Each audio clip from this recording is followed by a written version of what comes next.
Hello, it's Markham Torch here for Markham 3D, and in this course we're going to be making kind of like a dust trail as a pod racer flies past. So I'm going to import the pod racer first. I'm going to go File, Link, because I want to link what I've created.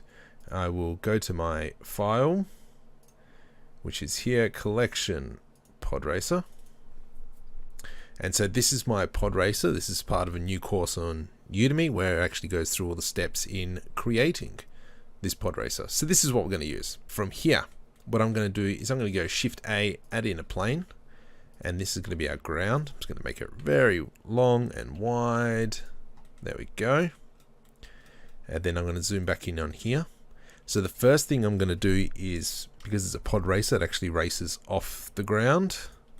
So I'm going to have it nice and high a little bit. I'm not going to worry about editing that mesh there to make the poles straight, because this is just a quick tutorial on smoke simulation. So from here, Shift A, I'm going to add in a plane, another one. Tab to go into edit mode, and I'm going to put this plane about here. Let's scale it down. So what this is going to be our emitter. Shift D and X, because we've got two jet engines, it's kind of like they're both hitting the ground, and that's where it's going to emit from. So I've now got the emitter. Now I need to put in a flow. So I'm going to add in another cube, scale that up. Now I don't need this domain to be underground, so I'm going to move it all the way up and then scale it on the Y. Now you can see that it's actually clipping here, so I can press N, and in the view I'm just going to extend how far I can see. So from here I'm going to go into physics. I'm going to add in smoke.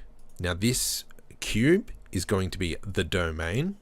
So this is where all the smoke simulation happens within. And now let's change some of these settings. Now, because I know this is such a big cube, it's going to need a lot of like cubes where it needs to process. So I'm going to actually bump this up really high to 256. I'm going to change the temperature difference, and what this does is, rather than the smoke rising as it comes, it's actually going to fall a little bit. So I'm going to actually go minus 0.1, so it's ever slightly going to fall. From here I'm going to select our little emitters and come over here to smoke. Type will be flow, so the smoke's flowing out of here. So we'll keep the surface as 1.5. This all looks pretty good. I might make the density 0.2 because it doesn't need to be a thick dust cloud. It's just going to be kind of like just a cloud that's just popping around. We will talk about sampling subframes in a sec. Initial velocity. So this is how much it shoots off the actual planes. I'm going to go 0.5, so it just gives that little bit of oomph.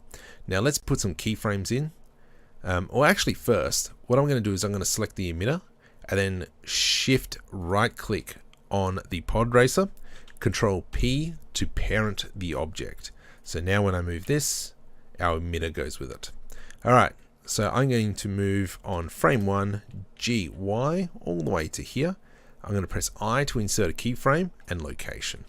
I'm going to go to about frame 100, G, Y, and put that over there. I, location. So because this by default goes from 1 to 250, I don't need that. I just need to about 100. That's all we care about.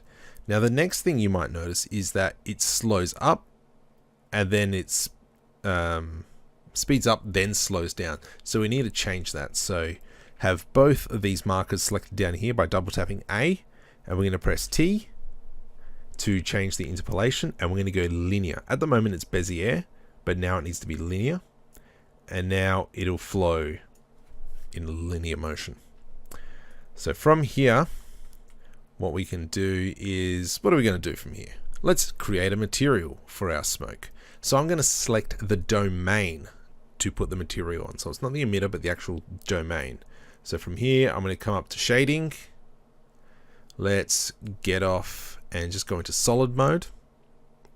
From here, let's set up our world. So I'm going to go object world, and I'm just going to add in a sky texture, just the default Blender sky texture, just to give it some color and some love, hopefully. Because we're in solid mode, we don't see anything. So if I click on rendered view,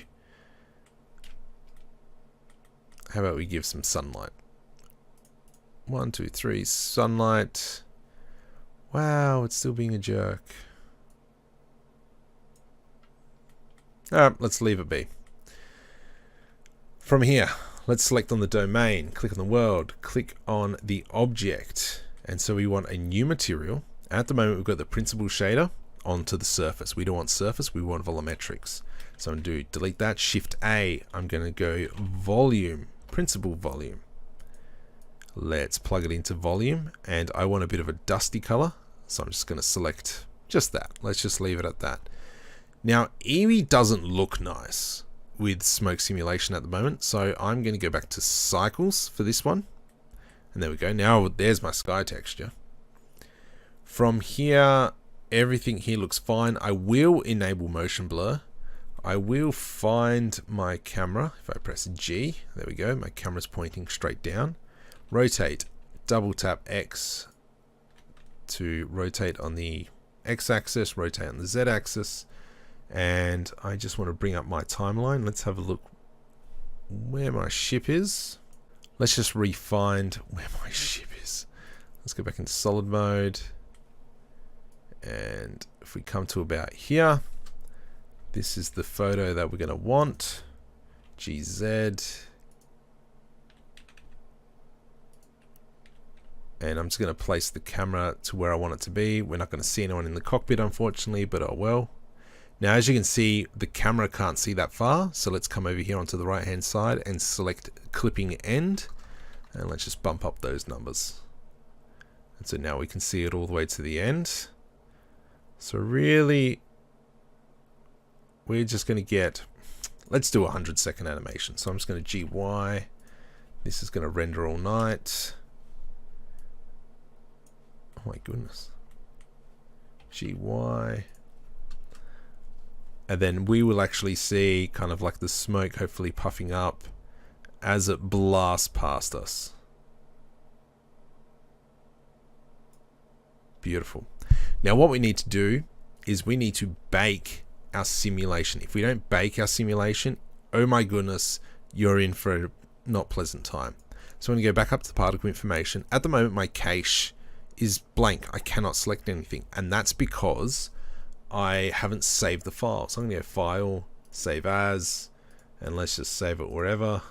I am going to come up here and select Dissolve. I want it to dissolve over time. So let's say after 30 frames, it's going to slowly dissolve. And let's put in high resolution. Let's bump this up.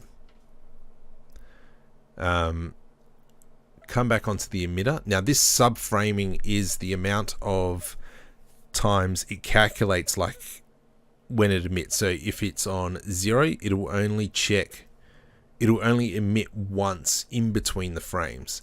We need to bump this up so it emits almost constantly. So I'm just going to pop this up to 10, and we will go back into our box domain, and let's click bake. We'll actually change this to 100, and now we click bake. Okay, so now this is finished baking, so let's have a look what it looks like.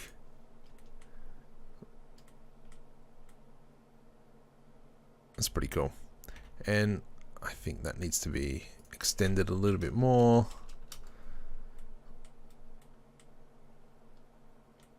And so that's what we got at the moment, which looks pretty schmick. Now you can see kind of like the dips in the smoke, so we're actually moving too fast for the emitter. So from the angle that we've got, it should be fine. However, I forgot to put in a little bit of turbulence in it. So I'm going to select our Podracer, Shift S, cursor to selected, Shift A, and we're going to add in a force field. Let's add in wind. Let's just rotate that around. I'm just going to scale that up. And let's blow it down, and we'll give it a strength of maybe 20. The other thing we need to do as well is, I'm just going to press numpad 5 to go into orthographic, is let's select these. I'm going to create a new material. Delete this, Shift A, transparent.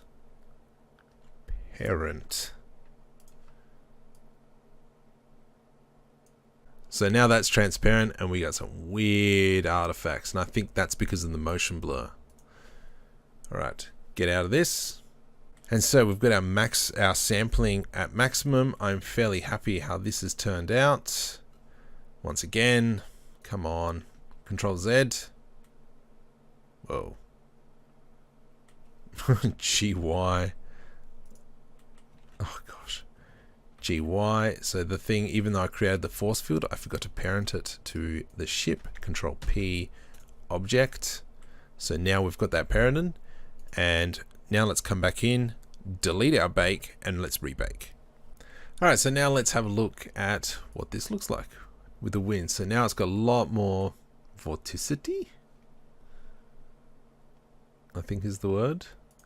So how it shakes around a little bit more, but it seems to be a lot less. So now playing with the particles is more of a trial and error.